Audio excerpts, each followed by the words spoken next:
Halo semuanya, pernah kepikiran nggak sih gimana caranya jadi aparatur sipil negara yang kelas dunia gitu di tengah zaman yang serba berubah ini? Nah, hari ini kita bakal bedah tuntas resepnya. Dan ini bukan soal aturan-aturan yang kaku loh ya, tapi lebih ke gimana kita membangun kompetensi dan mindset biar benar-benar bangga melayani bangsa. Yuk kita mulai? Oke, jadi ini dia peta perjalanan kita. Pertama, kita lihat dulu tantangan globalnya, terus kita intip visi keren layanan publik di Indonesia. Habis itu, kita dalemin apa sih kompetensi itu, gimana cara ngasahnya, dan yang paling penting, gimana caranya biar bisa langsung kita praktikin. Simple kan? Oke, bagian pertama.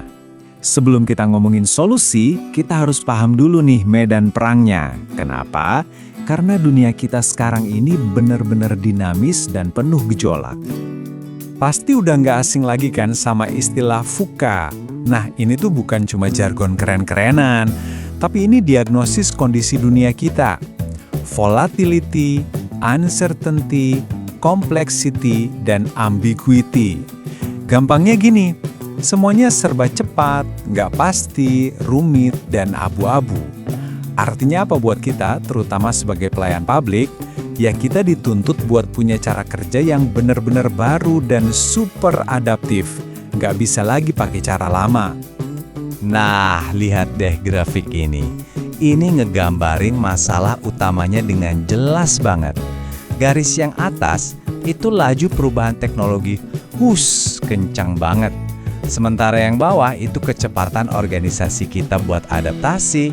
Ya, agak ketinggalan. Jadinya ada jurang yang lebar banget di antara keduanya. Nah, tugas kita semua ya menjembatani jurang ini. Oke, tantangannya kan geli banget tuh. Terus apa dong rencana Indonesia? Nah, di bagian kedua ini kita bakal lihat visi besarnya.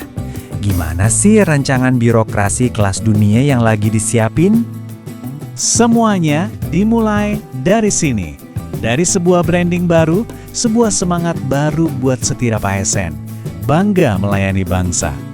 Dan ini harus kita ingat ya, ini bukan cuma slogan buat dipajang di spanduk. Ini tuh panggilan jiwa. Sesuatu yang harus meresap di hati kita semua. Nah, untuk menerjemahkan semangat tadi, muncullah nilai-nilai inti ini. Coba diperhatiin. Nilai-nilai ini disingkat jadi berakhlak. Keren ya, jadi gampang diingat. Ini bukan cuma daftar checklist loh, tapi ini adalah fondasi moral dan etika buat setiap tindakan kita sebagai ASN. Semua berawal dari sini. Kalau nilai berakhlak tadi adalah fondasinya, tujuannya apa? Tujuannya adalah untuk menciptakan smart ASN.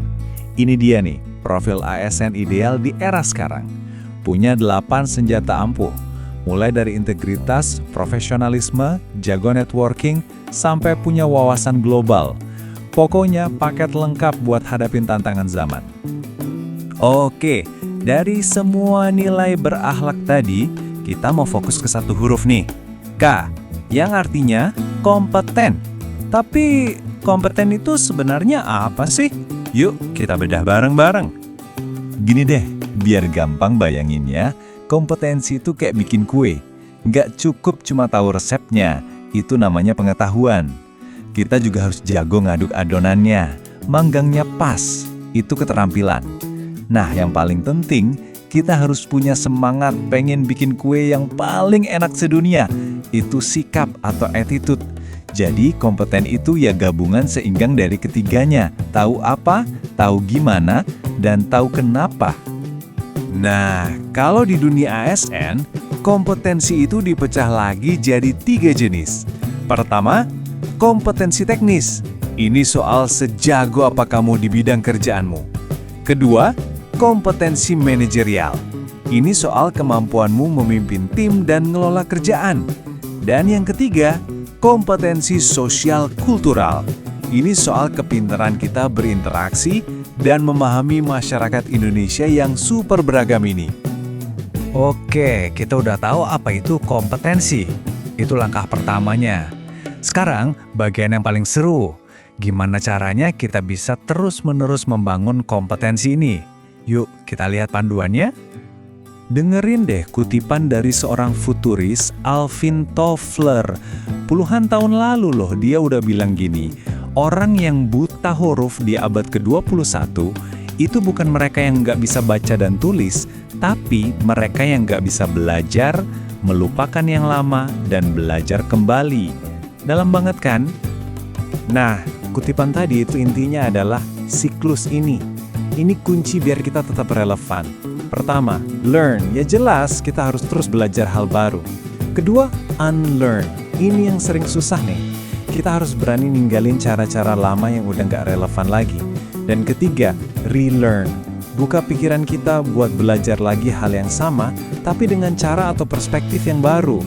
Siklus ini harus muter terus, nggak boleh berhenti. Dan tahu mbak sih bagian terbaiknya? Konsep belajar seumur hidup ini bukan cuma teori atau anjuran. Ini adalah hak kita. Pemerintah itu menjamin setiap PNS dapat jatah pengembangan diri minimal 20 jam pelajaran setiap tahun. 20 jam.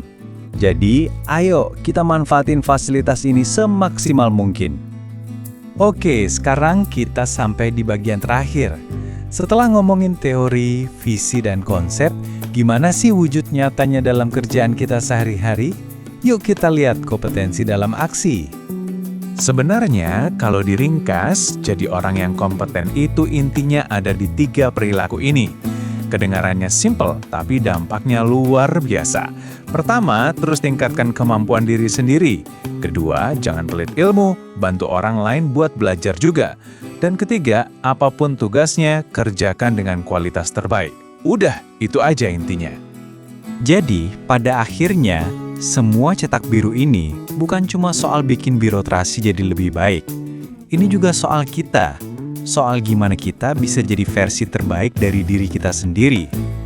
Pertanyaannya sekarang bukan lagi kenapa kita harus kompeten, atau apa itu kompetensi. Pertanyaannya sekarang adalah kapan kita mau mulai. Jadi, coba deh pikirin, satu langkah kecil apa yang bisa kamu lakuin buat jadi lebih kompeten mulai hari ini